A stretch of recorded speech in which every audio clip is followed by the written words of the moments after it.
It was the 17th century philosopher John Locke who stated, "Freedom of choice is an illusion." By this he meant that we are determined in our choices by our own nature and our upbringing, and therefore completely lack free will. The famous example Locke uses is a man in a locked room. He thinks the room is unlocked but never tries to open the door. His freedom is therefore an illusion. To watch Donnie Darko is to watch a film in complete control of its narrative structure, grounded in ideas and philosophies that date back to ancient Greece. The story, that revolves around the fictional book The Philosophy of Time Travel by Roberta Sparrow, uses a mixture of realism, science fiction, and mysticism to build a metaphysical story that explores heavy themes like the nature of time, alternate realities, free will, and determinism.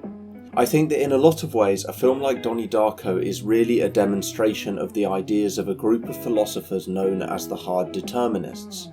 Hard determinists accept that our lives are completely determined by other factors, and that we subsequently have no genuine freedom over our lives.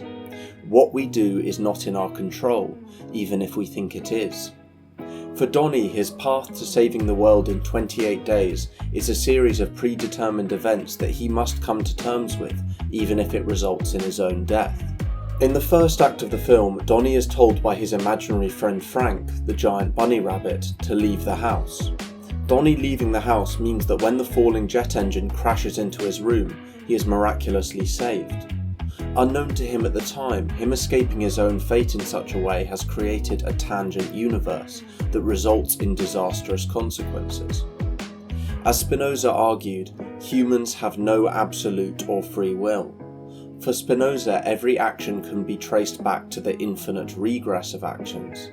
This means that every action can be traced back to some action before, and that ultimately every action follows an infinite chain back to the very first act, the Big Bang. Both Spinoza and Locke viewed humans like the inner workings of a hugely complex clock. Humans, for hard determinists, are molecularly mechanical, which means that humans are caused by their genetics and upbringing to act in a certain predetermined way to any given stimuli. In Donnie Darko, the idea of the mechanical workings of a clock or a machine are always present. At the start, the countdown to the end of the world is introduced, and we are constantly reminded of the time ticking away by cutscenes giving us exact reminders down to the second of how long remains.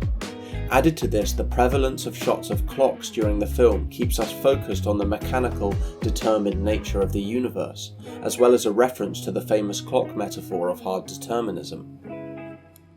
As Voltaire said, pear trees cannot bear bananas. Everything is planned, connected, limited. In Donnie Darko, his escape of death in the first act of the film creates a tangent universe, otherwise known as an alternate reality.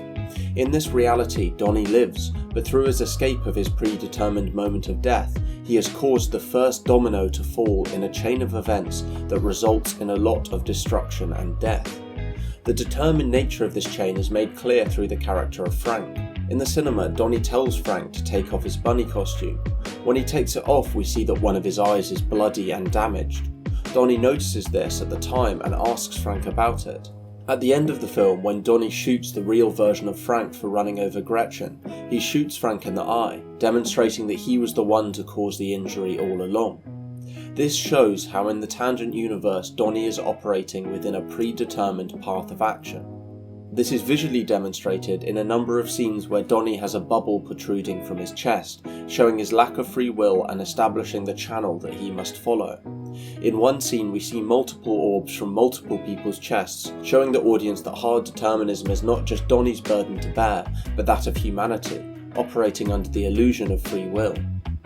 The end of the film, with Donnie laughing in his own bed, represents an acceptance of his determined fate.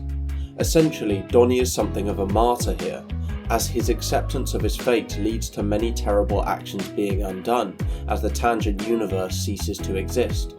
Gretchen is no longer dead, his mother, sister and plane of passengers are no longer crashing, and his favourite teacher hasn't been fired. Donnie Darko is an astonishingly bold film, one that tackles complex philosophical issues and demonstrates them in a visually stimulating and accessible way. Taking on such themes should be considered an accomplishment from the outset, but its flawless execution is what makes the film a true cult classic that lives on today. Thank you for watching. Please like the video, subscribe and turn on notifications for my channel, and check out my other videos if you like this one.